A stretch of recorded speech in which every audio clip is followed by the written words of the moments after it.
Imagine uma igreja que parece ter resolvido todos os seus problemas. Visualize um edifício magnífico, uma estrutura que fala de influência e prosperidade, com todas as conveniências modernas à sua disposição. As luzes estão perfeitamente reguladas, o sistema de som é de última geração, e as telas exibem gráficos com precisão impecável. De fora, tudo parece estar em seu devido lugar. Os bancos estão cheios de pessoas bem vestidas, seus rostos refletindo uma sensação de contentamento e segurança. Os programas funcionam como um relógio, cada evento meticulosamente planejado e executado, atraindo multidões e ganhando elogios da comunidade. Este é um quadro de sucesso, um retrato de um ministério próspero que muitos aspirariam replicar. Parece certo, parece bom. Esta congregação está confiante, segura em seus recursos e em sua posição no mundo. Eles têm uma reputação de excelência e relevância, um lugar onde as coisas são feitas e o progresso é tangível. Sua agenda está repleta de atividades, conferências e iniciativas de alcance, cada uma mais impressionante que a anterior. Há um burburinho palpável de atividade, um movimento constante que dá a impressão de grande impulso espiritual. Eles não estão lutando, estão voando, não estão carentes, estão transbordando. Seus líderes são respeitados, sua influência está crescendo e seu futuro parece mais brilhante do que nunca. Eles construíram uma instituição poderosa, um testemunho de sua dedicação e trabalho árduo, e têm todos os motivos para se orgulhar do que realizaram. No entanto, em meio a toda essa aparente perfeição, uma ilusão sutil, mas perigosa, pode se enraizar. O próprio sucesso que é tão celebrado pode se tornar um véu, obscurecendo uma realidade mais profunda e crítica. Quando a máquina do ministério funciona tão suavemente, é fácil confundir o barulho da atividade com a presença de Deus. É fácil igualar um grande orçamento com bênção divina e uma agenda lotada com vitalidade espiritual. O perigo é que o foco pode mudar do cerne da questão, um relacionamento genuíno e fervoroso com Jesus, para a manutenção da impressionante fachada. Os sistemas e estruturas, originalmente construídos para servir à missão, podem inadvertidamente se tornar a própria missão, criando um vazio. Esta é a cena que devemos examinar cuidadosamente, pois é uma imagem que é ao mesmo tempo antiga e perturbadoramente contemporânea. É um aviso sussurrado através dos séculos, um conto de advertência para cada geração de crentes. Na superfície, parece que tudo está absolutamente certo. O ministério está florescendo, as pessoas estão engajadas e o impacto é inegável. Mas Jesus, que vê além do brilho externo e nas câmaras ocultas do coração, oferece uma perspectiva surpreendentemente diferente. Sua carta à igreja em Laodiceia serve como um espelho divino, forçando-nos a olhar além da bela ilusão e confrontar uma verdade muito mais sóbria. Ele está prestes a puxar a cortina desta imagem perfeita. A carta que Jesus dita para Laodiceia é diferente de todas as outras enviadas às igrejas da Ásia Menor. Ela não começa com elogios, mas com um diagnóstico rápido e cortante. Ele não elogia suas obras, sua influência ou seus recursos impressionantes. Em vez disso, ele expõe a falha fatal que se esconde sob sua fachada autoconfiante. A avaliação divina corta o barulho e vai direto ao ponto. Há uma profunda desconexão entre sua aparência externa e seu estado espiritual interno. Eles têm abundância de recursos, mas uma grave falta de verdadeira revelação espiritual. Seus dias são preenchidos com uma agenda cheia, mas eles estão operando sem a presença manifesta daquele a quem afirmam servir. Esta é uma revelação surpreendente, um desmascaramento divino que destrói toda a ilusão de autossuficiência. Jesus vê uma igreja que se apaixonou tanto por suas próprias capacidades que esqueceu sua necessidade fundamental dele. Eles confundiram sua riqueza material com riqueza espiritual, sua força organizacional com fé genuína. As mesmas coisas que consideravam seus maiores bens eram, na verdade, seus maiores passivos, porque essas coisas os haviam embalado em um estado de complacência espiritual. Eles estavam funcionando, mas não eram fervorosos. Eles estavam ativos, mas não estavam vivos da maneira que realmente importa. Seu ministério havia se tornado uma performance, polida e profissional, mas desprovida do fogo autêntico do Espírito Santo. Esse forte contraste entre percepção e realidade é a crise central de Laodiceia. Eles acreditavam que eram ricos, aumentados em bens e não precisavam de nada. Sua estabilidade financeira, sua relevância social e sua respeitabilidade institucional haviam criado uma poderosa narrativa de sucesso. Eles olhavam para suas realizações e concluíam que Deus devia estar satisfeito. Mas as palavras de Jesus revelam uma falência espiritual que era completamente invisível para eles. Ele não via uma noiva próspera, mas um corpo morno que não era quente nem frio. Ele não via um exército vitorioso, mas uma instituição autossatisfeita que havia perdido seu primeiro amor e sua dependência desesperada de seu comandante. A mensagem é um poderoso lembrete de que os padrões de Deus não são os nossos. Ele não se impressiona com as métricas que tantas vezes celebramos. Ele olha além dos edifícios impressionantes, dos grandes orçamentos e dos auditórios lotados para inspecionar a condição do coração. O que ele procura não é poder institucional, mas paixão íntima. Ele não deseja um programa impecável, mas um espírito quebrantado e contrito. A carta à Laodiceia é, portanto, um chamado atemporal e urgente para o autoexame, desafiando todo crente e toda a igreja a fazer as perguntas difíceis. Nossa atividade é impulsionada pelo Espírito, ou é meramente o produto do esforço humano? Somos verdadeiramente ricos nele, ou apenas confortáveis no mundo?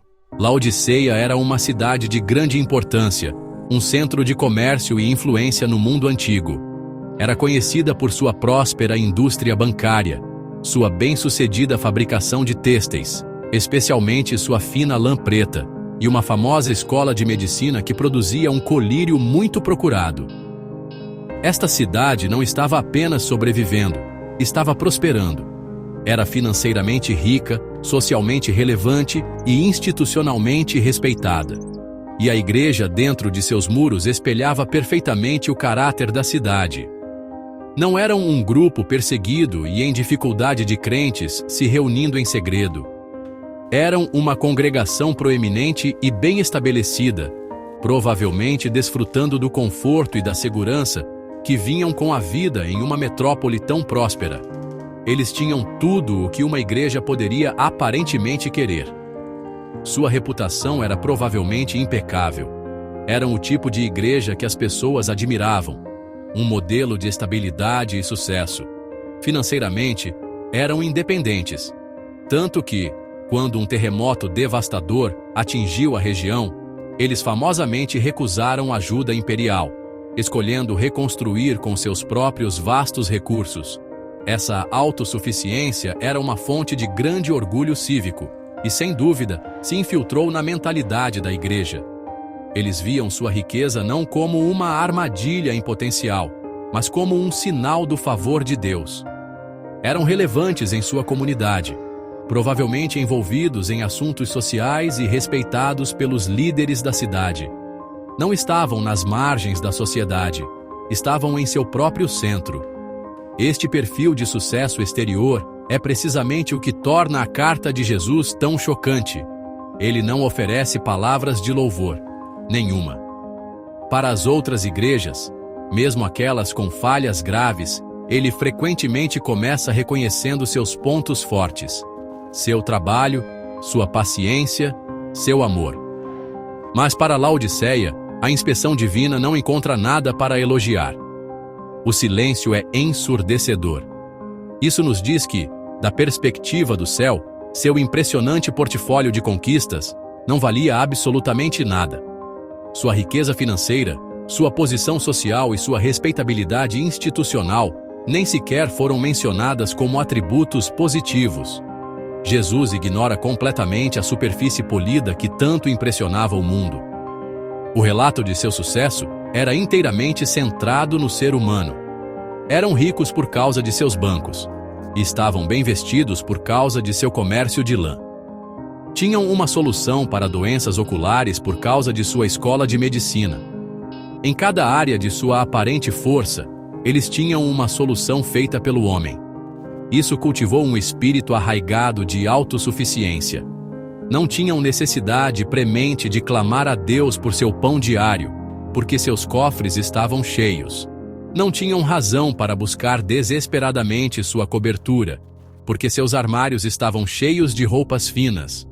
Não tinham motivo para implorar por visão espiritual, porque tinham seu próprio famoso colírio. Seu conforto terreno os isolou de um senso de desespero espiritual. O diagnóstico de Jesus é direto e afiado. Conheço as tuas obras, que nem és frio nem quente. Quem dera fosses frio ou quente. Esse é o cerne da questão de Laodiceia.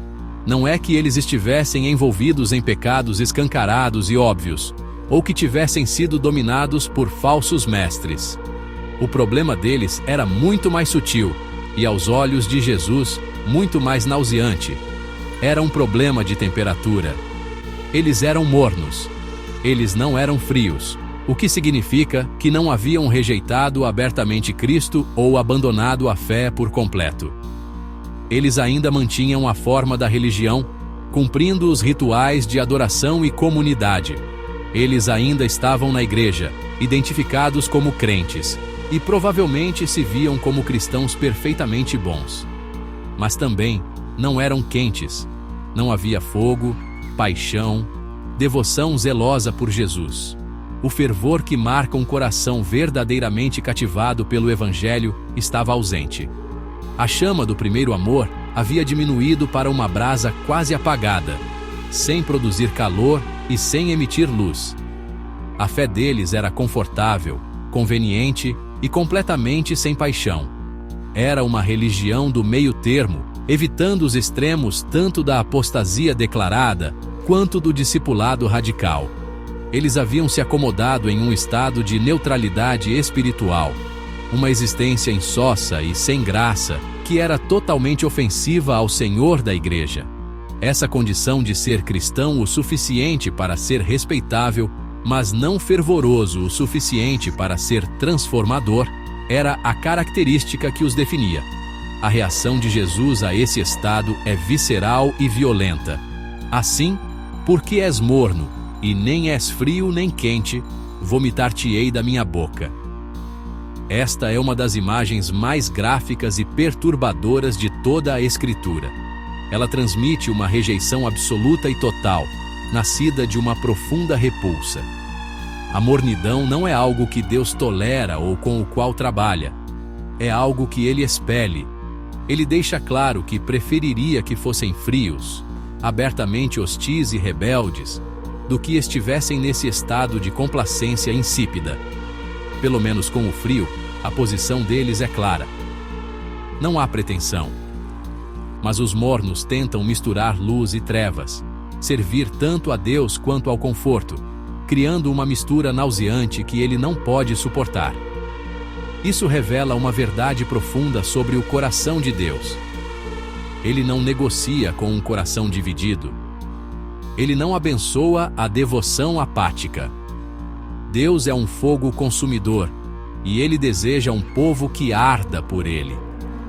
Ele não está procurando admiradores casuais ou cristãos de conveniência que simplesmente adicionam Jesus às suas vidas já confortáveis. Ele está procurando discípulos totalmente entregues, cujos corações estejam em chamas de amor por Ele. A tragédia de Laodiceia foi que eles pensaram que seu confortável meio-termo era um lugar seguro para estar. Eles acreditavam que a falta de grandes problemas significava que estavam em boa situação. Mas Jesus revela que essa zona morta espiritual é o lugar mais perigoso de todos, uma posição que convida não à sua bênção, mas ao seu julgamento. A raiz da condição morna de Laodiceia não era a falta de recursos, mas uma doença profunda da alma, a autossuficiência.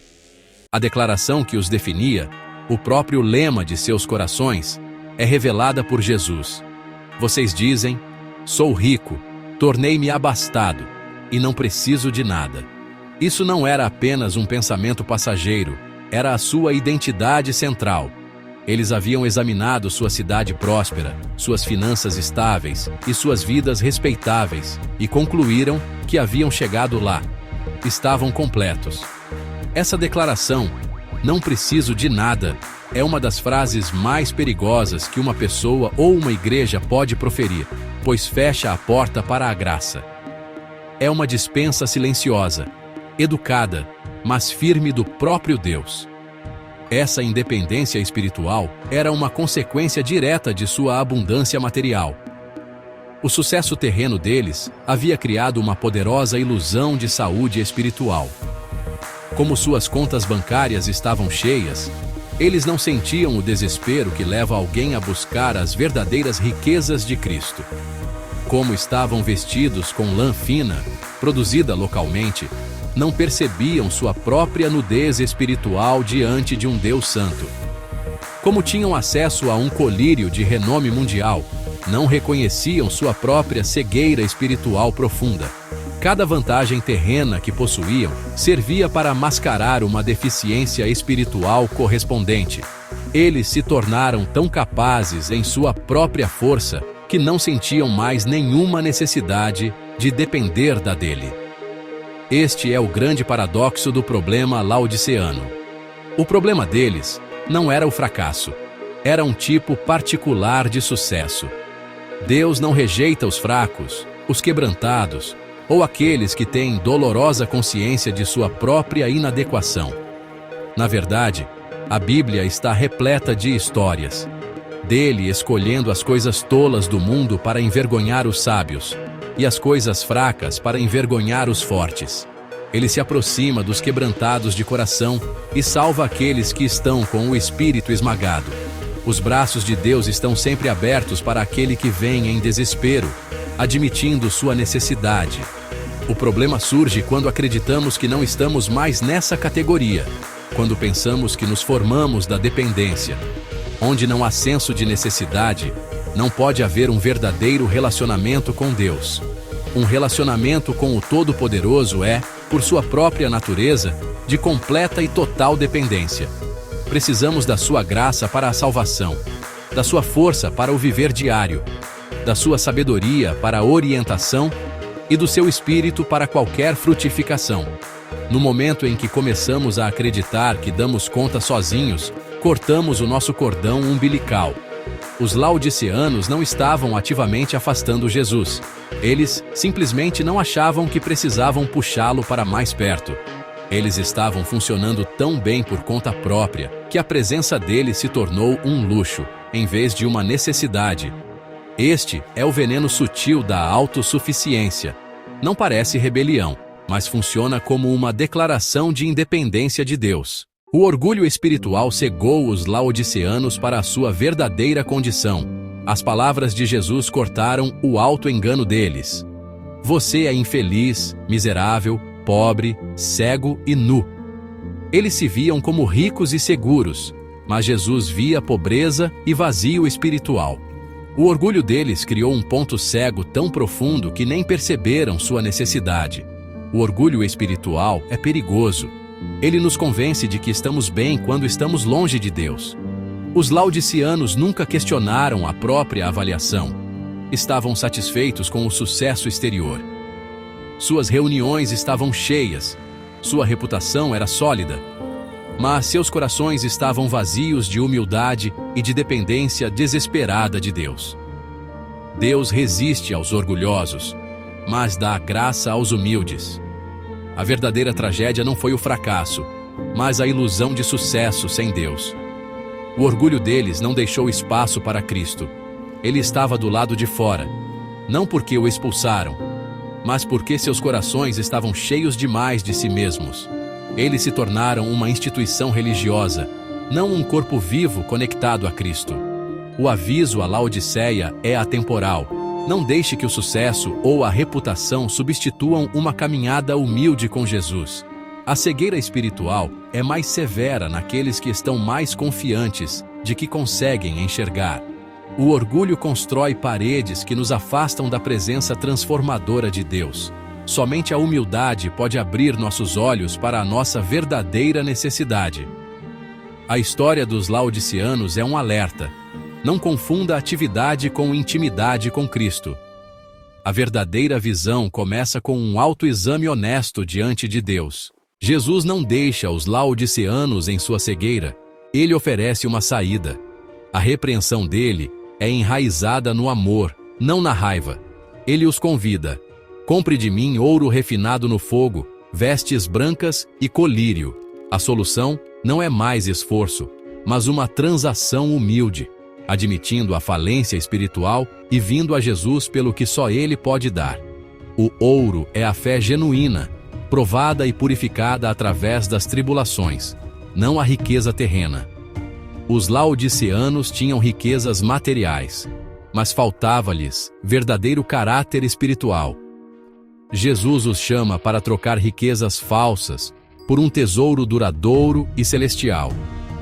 Isso não é uma solução rápida, mas um processo de refinamento, deixando Deus remover o orgulho e a autossuficiência. O conforto deles os havia afastado das próprias provações que produzem a fé verdadeira. Jesus os convida a sair da complacência e entrar em uma fé que é viva e provada. Somente através da rendição e dependência dele, eles podem se tornar verdadeiramente ricos. A prescrição é clara: abandone a autossuficiência. Abrace a dependência humilde. A verdadeira riqueza é encontrada somente em Cristo. O convite está aberto, mas exige abrir mão do orgulho. Eles aceitarão a cura ou se apegarão às suas ilusões? Jesus continua sua oferta, desta vez abordando a autojustiça deles. Ele os instrui a comprar vestes brancas para cobrir sua nudez espiritual.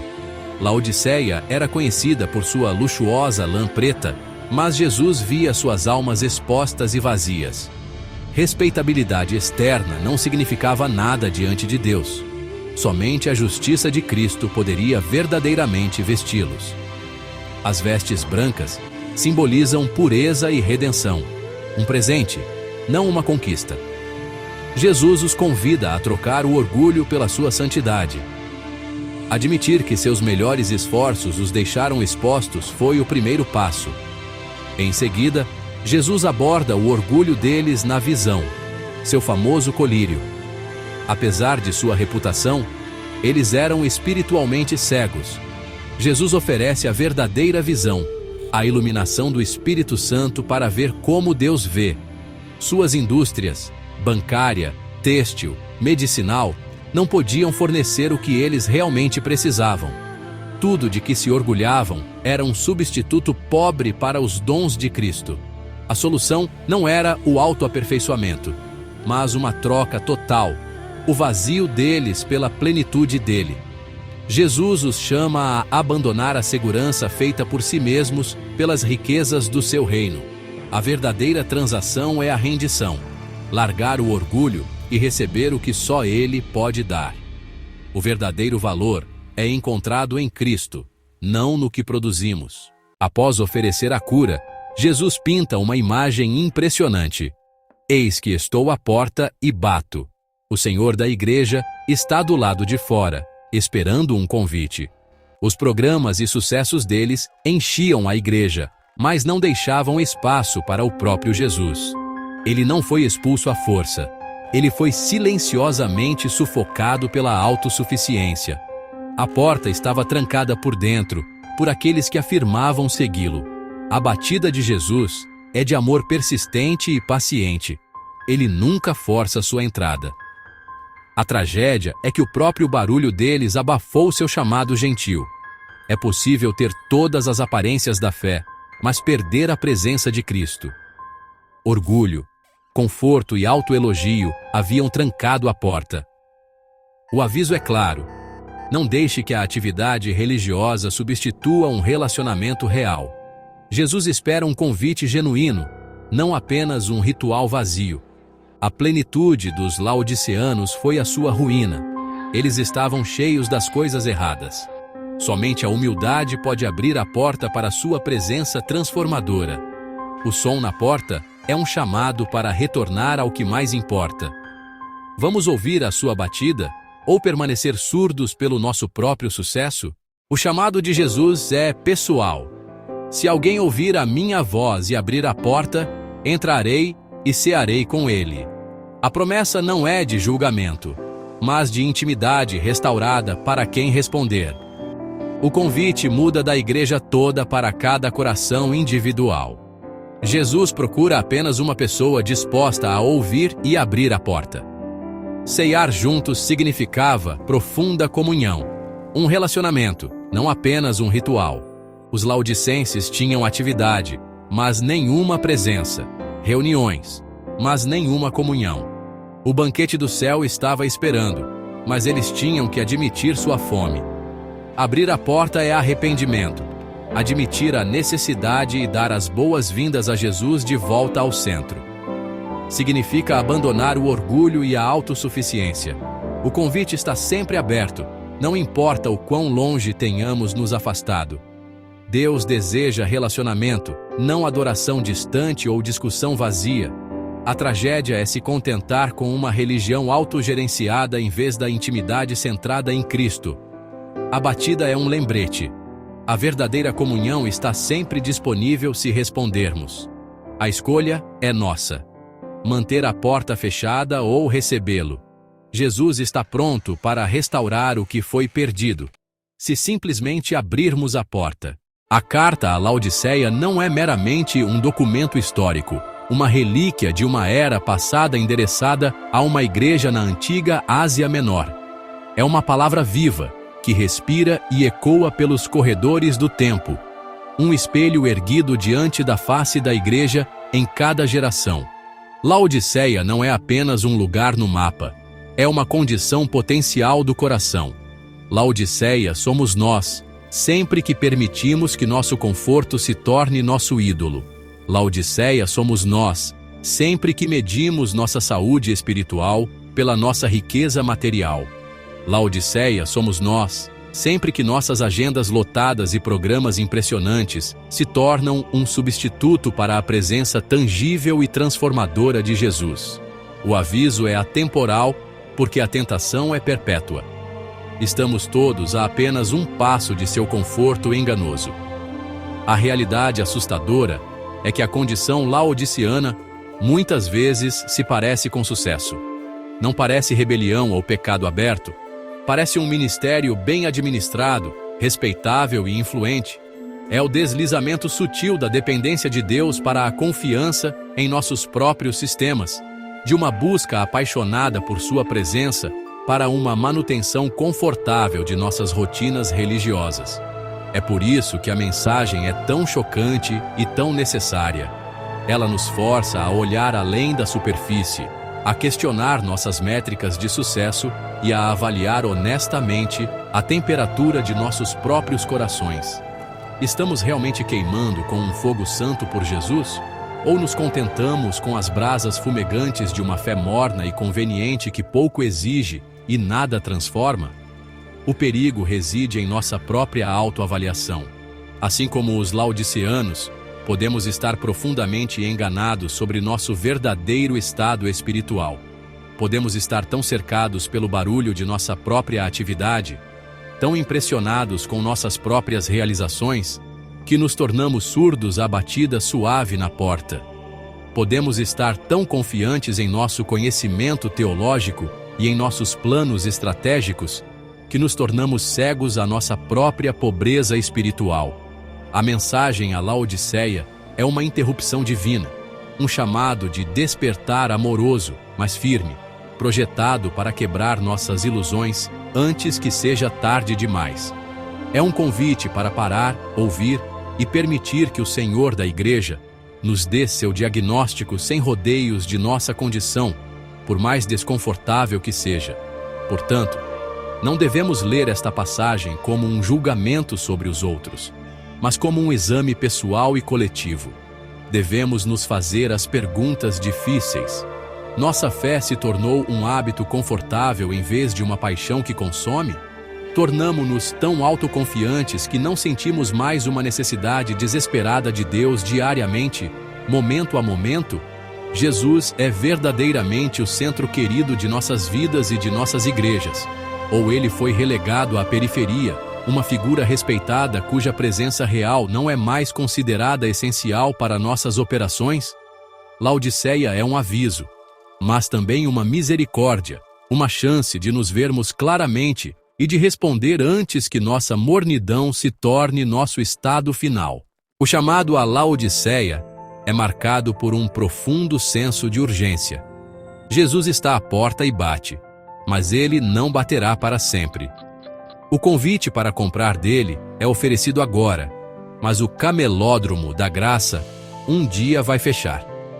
Isso não é uma sugestão casual para ser considerada no nosso tempo livre, é um apelo urgente por uma resposta imediata. O estado morno não é uma condição estável e sustentável. É um estado de crise espiritual que beira a rejeição divina. A hora de abrir a porta é agora. A hora de trocar nossos trapos imundos pelas suas vestes de justiça é agora. A hora de ungir nossos olhos com o seu colírio é agora, enquanto a oferta ainda está na mesa. A procrastinação é a aliada da vaidade e a inimiga do arrependimento. Essa urgência está enraizada na própria natureza do amor de Jesus. Sua repreensão afiada não é o ato de um juiz distante, mas o grito desesperado de um noivo amoroso que vê sua noiva esfriando e se distanciando. Ele diz: "A quantos eu amo, eu repreendo e castigo." Suas palavras não são para condenar, mas para corrigir. Não são para esmagar, mas para chamar de volta. O castigo do Senhor é um sinal do seu amor autêntico e do seu investimento em nossas vidas. Ele nos ama demais para nos deixar em nosso estado morno e autossatisfeito. Ele preferiria nos ferir com a verdade para nos trazer cura do que nos bajular com mentiras que levariam à nossa ruína final. A intensidade do seu aviso é a medida da intensidade do seu amor. Portanto, seja zeloso e arrependa-se. Este é o seu comando, sua receita para a doença da alma. O antídoto para a mornidão não é um ajuste menor, é uma reorientação radical do coração.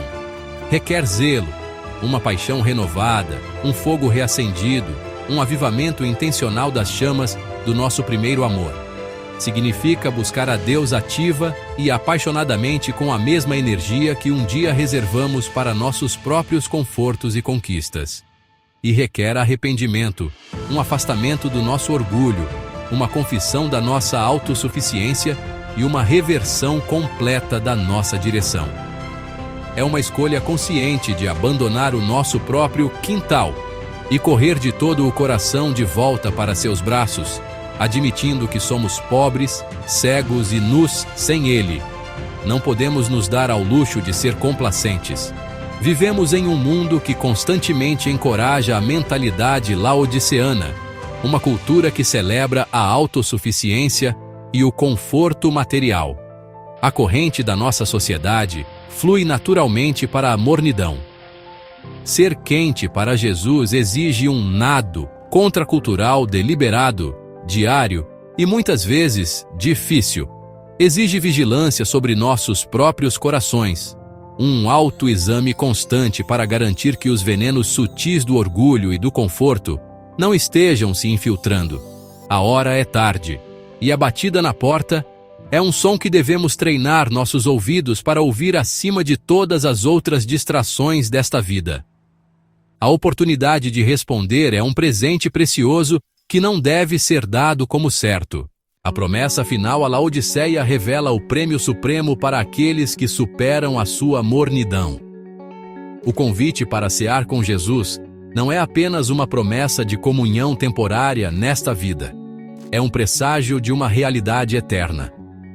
Ele conclui com esta oferta assombrosa: "Ao que vencer, eu lhe concederei que se assente comigo no meu trono, assim como eu venci e me assentei com meu Pai no seu trono."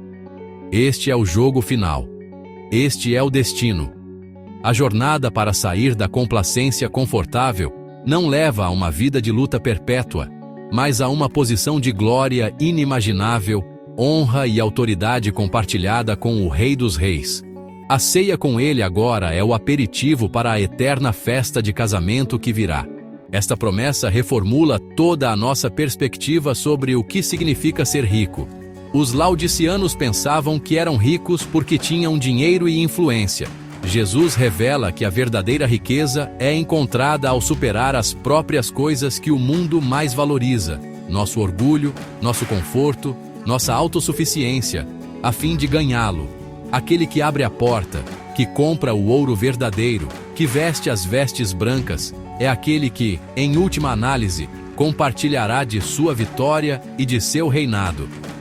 O conforto temporário do estilo de vida laodiceano empalidece em comparação com o peso eterno da glória oferecida àquele que é zeloso e arrependido.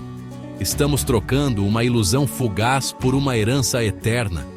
A jornada começa com um único e simples ato: abrir a porta.